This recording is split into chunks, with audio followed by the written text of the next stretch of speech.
Today we have the distinct privilege of welcoming a leader whose lineage of courage and commitment to human rights resonates within our hearts and across our nation, Congressman Jonathan Jackson of Illinois. Born and raised in the heart of Illinois, Congressman Jackson's path to public service was shaped by a deep-rooted belief in the transformative power of community engagement. He not only carries the mantle of public service with profound dedication, but also inherits and expands upon a legacy shaped by his father, the revered civil rights champion, Reverend Jessie Jackson Sr. From the forefront of the civil rights movement to the halls of Congress, Congressman Jackson has tirelessly fought to uphold the principles of equality, dignity, and justice for all. Today, as we stand united in our pursuit of more than a just and equitable society, Congressman Jackson's voice serves as a beacon of hope and inspiration.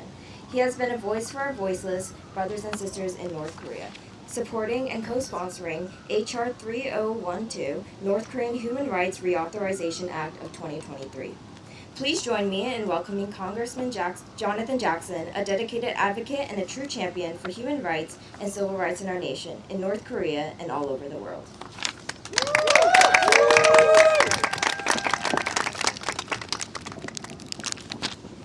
Good afternoon.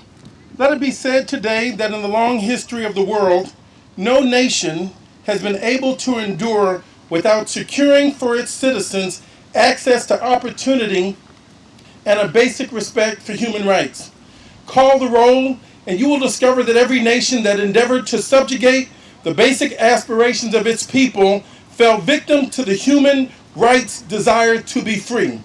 Because, as it were, no matter how strong you think you are, nobody can keep an entire society under lock and key forever. And it doesn't matter how many guns you have, it doesn't matter how many bombs you possess, or how many weapons of mass destruction you create. No government, no regime, no power will ultimately be able to avoid the reckoning that is sure to come to all who would oppress and brutalize its own people. In the words of Fannie Lou Hamer, there comes a time when people get tired of being sick and tired. And I mention this because we like to talk about human rights in North Korea as if it's simply a homage to Western values.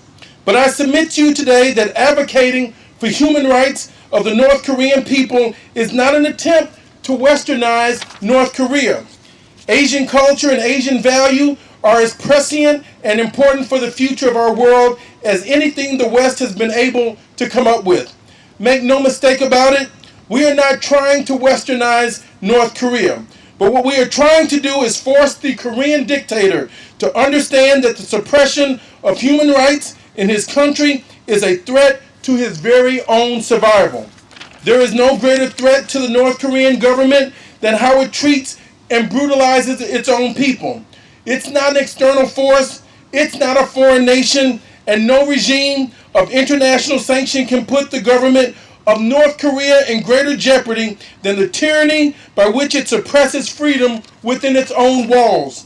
And even if the procurement of greater human rights in North Korea was not a profound investment into the stability of the world, and even if the expansion of greater liberties would not be an advantageous outcome for the Korean peninsula of the whole, it would still be well within the self-interest of the North Korean government to stop oppressing its beleaguered and its innocent citizens. This is not rocket science. And ironically, I would offer this bit of wisdom to the man who clearly likes to play around with rockets. The Reverend Dr. Martin Luther King said it best. There comes a time when people get tired of being trampled over by the iron fist of oppression. There comes a time when people get tired of being needlessly humiliated and pushed out into the cold. And it doesn't matter what anyone says, because the truth of the matter is, no lie can live forever. North Korea must be freed. And the truth crushed down to the earth shall rise again. The arc of the moral universe may be long, but it bends towards justice, we were taught. And I don't know how long it will take, but one day the people of North Korea will be free. Yes. One day the people of North Korea will have their families reunited again. One day there will no longer be hunger and starvation in the towns and villages in North Korea. Repression will neither be feared nor felt no more in North Korea. One day the lion and the lamb shall lie down together. One day every valley shall be exalted, and every mountain shall be made low in North Korea. And if the glory of the Lord will be revealed, and all flesh shall see it together. One day justice will roll down like waters, and righteousness like a mighty stream. And we will work to hasten that day.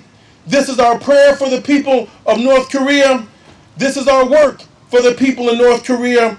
This is our promise to the people of North Korea. Stay strong, stay encouraged. You have allies and friends. Your fight is not yours alone. God bless you. Congressman Jackson, I wanted to, thank you very much. Wanted to make sure to introduce you to Timothy Cho. Sorry about that, sir. I wanted to introduce you to Timothy Cho. He's actually a North Korean refugee. Has now dedicated his life to the advocacy. And Congressman Jackson wanted to give you a token of appreciation as well. Give you a shirt for helping us be a voice for our voiceless brothers and sisters. And we also have a plaque for you. Right there to your left, sir. Why don't you read it to him, Mike? Our champion, Congressman Jonathan Jackson, thank you for joining us in being Voice for Freedom in North Korea. Let's all take a picture together. We have everybody gathered in the front for a photo shoot, and we thank you.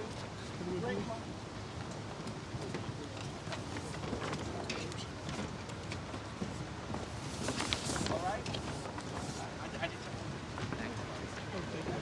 All right. Okay, ready? Smile.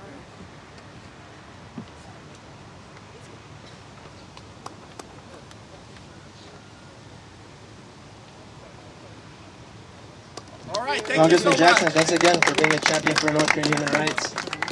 Introduce Suzanne. Suzanne. Who's in the intro? Yeah, Suzanne. 누구가 인트로인데요? Just do it. Oh, okay. I can do this one.